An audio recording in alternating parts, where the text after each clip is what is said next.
សួស្តីអ្នកទាំងអស់គ្នានេះជាដំណើរកំសាន្តទៅខេត្តសៀមរាប2ថ្ងៃមួយយប់តើពួកខ្ញុំទៅកន្លែងណាខ្ញុំចេញពីប៉ោយប៉ែតទៅម៉ោង5កន្លះម៉ោង7ជាងពួកយើងក៏បានដល់សៀមរាបយើងញ៉ាំបាយនៅមាត់ស្ទឹងហើយបានទៅព្រះអង្គចេះព្រះអង្គចង់ខ្ញុំទៅនឹងមួយបងប្អូនខ្ញុំទាំងអស់គ្នា7នាក់ពេលចេញពីព្រះអង្គចេះព្រះអង្គចំយើងក៏បានចូលផ្សារទៅនៅបង្គោលតិចដើម្បីទិញនៅវ៉ាន់ហើយនាំគ្នាជិះស្លាយន្តតែស្អាតដែកជី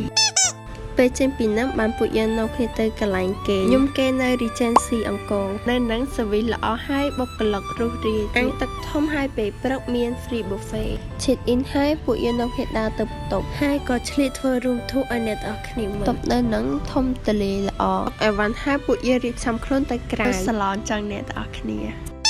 រៀបចំខ្លួនហើយពួកយើងនាំគ្នាចុះក្រោមដើម្បីទៅដើរលេងតែដោយសារយូ trip ម្ដងចឹងទៅរៀនរោគដាក់តិចចូលជៀនដល់អកុយប្រហែល20នាទីហើយបើយើងទៅហាងកាហ្វេតកាហ្វេខ្ញុំទៅនឹងនៅទៀម2រៀលទ្រីននៅនឹងឆ្ងាញ់ហើយតម្លៃសមរម្យក៏សម្បូរកន្លែងថតរូបដែរ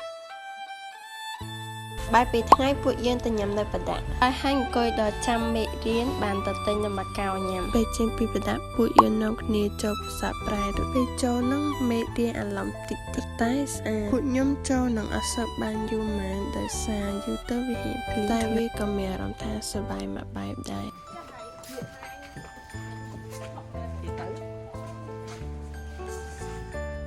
ពេលចេញពីផ្សារប្រែរូបហើយយើងទៅកន្លែងគេងវិញចូលកន្លែងគេសារៈមកផ្លេតហើយបាននាំគ្នាជិះម៉ូតូឡាលេង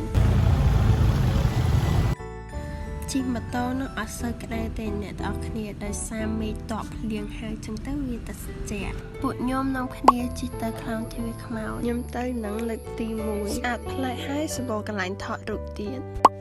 ពេលចេញពីនឹងពួកខ្ញុំនាំគ្នាឡើងភ្នំបាខែងពេលខ្ញុំទៅនឹងមនុស្សក៏រៀងច្រើនដែរអ្នកទាំងអស់គ្នាខ្ញុំទៅនឹងលើកទី1តែស្ដាយអត់មានថ្ងៃលិចមើលខ្ញុំអង្គុយលេងនឹងប្រហែលកន្លះម៉ោងហើយបាននាំគ្នាចុះមកវិញ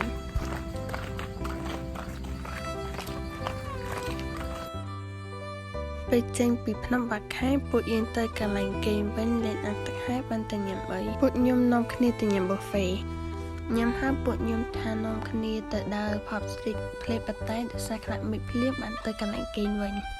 ខ្ញុំជិះម៉ូតូនេះមួយ3នាក់ដោយសារយប់ហើយខ្ជិលបើកមានបងខ្ញុំនិងប្អូនខ្ញុំម៉ោង11ជាងនាំគ្នាទៅទិញមីនិងម្ជូរយំញ៉ាំពីយប់ទៅសាខ្ញុំហើយបានចូលគេងទាំងអស់គ្នាពេលព្រឹកលុតទៅរៀបចំខ្លួនអីហើយបាននាំគ្នាចុះទៅញ៉ាំអីហើយបាននាំគ្នាជិះម៉ូតូទៅអង្គរ